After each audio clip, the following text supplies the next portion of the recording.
Right. Do you see a lot of therapists misusing these terms in social media and different culture type of outlets? Not to Not turn, it. I'm not trying to like turn you No, no, against no. your peers. Just My people, I see it a lot less. I think the risk therapists are running is that in their attempts to educate about abuse, all of these clinical terms, diagnoses, they are expanding into really gray area territory and making it seem black and white. Like mm, 5 early signs that you're dating a narcissist, or that this is gaslighting, or that's a boundary violation. And it's so nuanced and context dependent and murky, and people can't take that from a quick social media reel or post. I have heard therapists help their individual clients diagnose people in their lives, or even with me when I'm consulting, have used terms incorrectly about my clients. And that has oh been wow. really upsetting to experience. I wonder if, and I'm speculating here, but like sometimes I've noticed when I have a lot of knowledge about something or I'm educated in something, I have to kind of like pull back and realize that like there's a lot of context, a lot of education, a lot of knowledge on stuff that I'm saying that like you could have a I could have a conversation with another marketing person who does software marketing, and we could have a total different conversation I could have with someone who's never done software marketing. Do you know what I Mm-hmm. mean? And like I will Mm-hmm. sometimes speak as if I'm speaking to another marketer. So I wonder sometimes if it's an inadvertent thing that therapists are using all of their wealth of knowledge and their expertise and their experience, and then they're kind of realizing that not everyone has that context. So when they put this Mm-hmm. post out there saying here's the 5 red flags you need to look for, there may be some really good experience, context, and good intentions from there, but that's not the context that the audience has. Yeah, I think that's absolutely correct. And therapists are taught in school to always take into account context and nuance and situational factors, and to be cautious with diagnosing or using terms, because we know that clients can cling to them, whether it's a diagnosis for themselves or someone else. It's an explanation if it makes sense for them, if it's a path forward, right? It can be very hard to then take that away or to challenge it. So we've been taught to proceed with caution, but that has really shifted as the dialogue around mental health has left the therapy room and has entered social media. It's kind of like when WebMD came alive and Yes. everyone just started Googling their Yes. symptoms.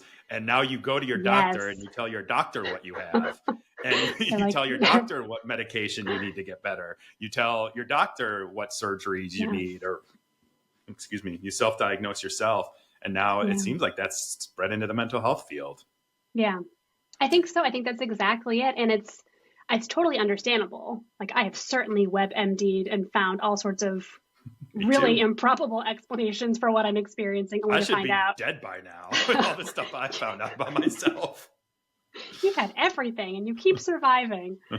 It's so understandable, but symptom spotting is easy to do, where you look for whatever behavioral, emotional, physical symptoms and then try to find a diagnosis to explain them. Or you try to fit yourself or people into a category so that you can make sense of it and have an explanation that makes you feel better. hmm So I get why it happens, but it's really gotten out of control. Yeah, I think it has too. I'm always surprised, and I know I mentioned this a little bit ahead of time. I don't even think it's just like social media. I think it's and like common people just using it. You have coaches, life coaches, relationship coaches. There's a coach for everything, which is also, by the way, an unregulated Mm-hmm. profession, which doesn't, no discouragement. I have met and worked with some great coaches. I've done some of it myself too for others. So I think that there's a good place for that. But I think some of them, may accidentally get into the therapy space inadvertently or advertently, I guess. But they're then also perpetuating these terms and conversations with people that maybe they should be having with a therapist instead of a coach who's educated in that Yes. field. What do you Yes. think? I totally agree. And I am always sensitive to gatekeeping knowledge or information right from people, but diagnoses and these terms should kind of have gatekeepers. They are Mhm. incredibly important. They carry a lot of weight. They have a big impact. And so I think it should end up being with a therapist. You explore and arrive at an explanation if it's clinical in nature.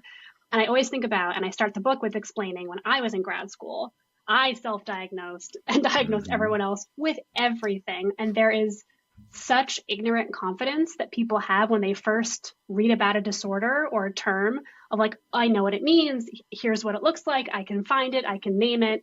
And then the more you know, the more you realize context matters. The less you know, the less confidence you have jumping to any of those terms. So I feel like day one grad school, um, Izzy was like, I'll diagnose anyone. Give me 5 minutes. And now, decade later, I'm like, give me 6 months with somebody before I feel comfortable saying for sure what's going on because there's so much happening and I don't know them that well yet.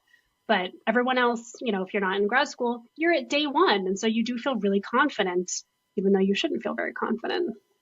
That's a good point. And I also think and it's like this with regular physical stuff too, but mental health diagnosis is very nuanced. There's a lot, like you said earlier, a lot of gray area. It isn't a simple test like, a Yeah. nose swab.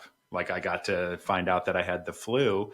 It isn't as simple. There's assessments that go into it. There's interviewing that goes into it. There's Hmm. reflection. There's obviously the DSM diagnostic criteria. There's no way you could just assess all of those things and have the context to diagnose someone any No, time fast. no, it's so hard. And so many diagnoses has overlapping symptoms, right? Like Yeah.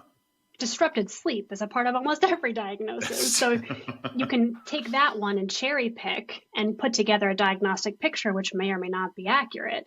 But that's Hmm. why it does take a fair amount of time or a lot of historical data on someone or testing or whatever it might be to put together a good picture. And then a point I make in the book is the only point that we do, the only reason for all of this is to help somebody figure out a treatment plan so they can feel better. Yes.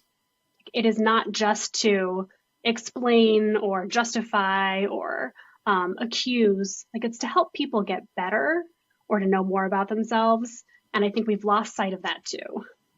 Oh, that I didn't even think about that part. Yeah, that's unfortunate because especially people who do suffer with some severe, I mean, I think we all get a little anxious, depressed sometimes, right? But some severity of, having narcissistic personality disorder, borderline, bipolar, all of these things are very serious Yeah, yeah, diagnoses. And when when you just kind of label it and you don't think about the struggles that person's dealing with and what would go into a treatment plan for those or many others, it's kind of disregarding to that person and their life experience too.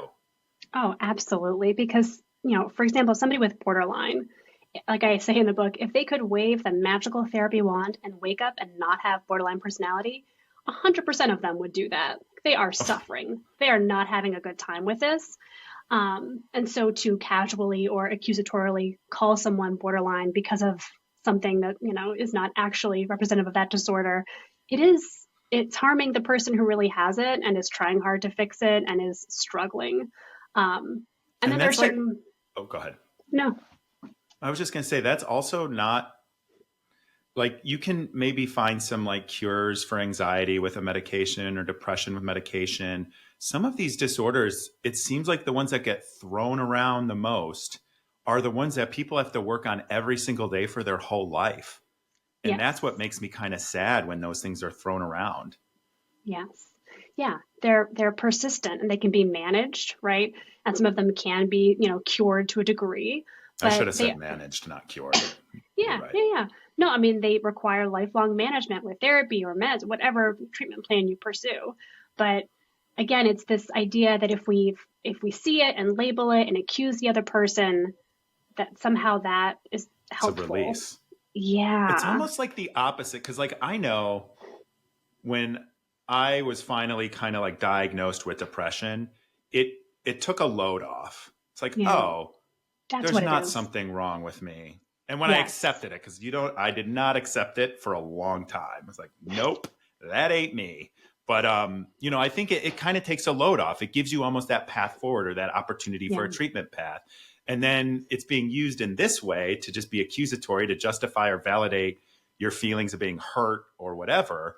And then it's having the opposite effect. It's not that path forward. It's the end. Yes. Or it's that other person's path forward, right? It's not Yes. your work, it's their work. It's like, listen, I've decided you're bipolar and that's the problem. So, like, you go figure that out and fix it. I didn't do anything wrong. This makes a lot of sense to me. So that sounds great. And that does sound great. I would love that too, to have everybody else be the problem and to have to do no self work. Sign me up. But that's not how it Yeah. works. Thank you for listening to this clip from the full episode of Eyes Wide Open. Please like and subscribe for daily clips and new episodes that drop every Tuesday. I appreciate you.